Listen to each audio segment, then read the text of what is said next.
সম্পদ বাপ দাদা ঠিক গেছে, আমগো তো আর কেউ নাই। আমারে অনেক দীক্ষা দীক্ষা রাখতে হইব, গাছ গুজা বুঝা গেছে, আমগোর ওই দীক্ষা রাখতে।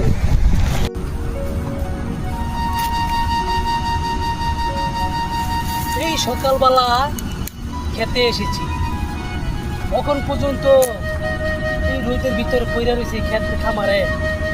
এই টাকা কিভাবে শোধ দিব? মিয়া বাড়ির ছোট মিয়ার কত টাকা ঋণ, আমি এই ঋণ কিভাবে শোধ করব? আমার এই ক্ষেতটা একমাত্র সম্বল।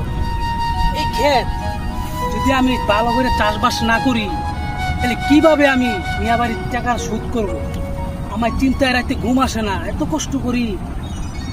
তাকে দেখাবো, আল্লাহ তুমি একটু দোয়া করো। রোদ উনি হয়েছে, তাড়াতাড়ি বাসে যেতে হবে, আর কয়টা ঘাস কাটি।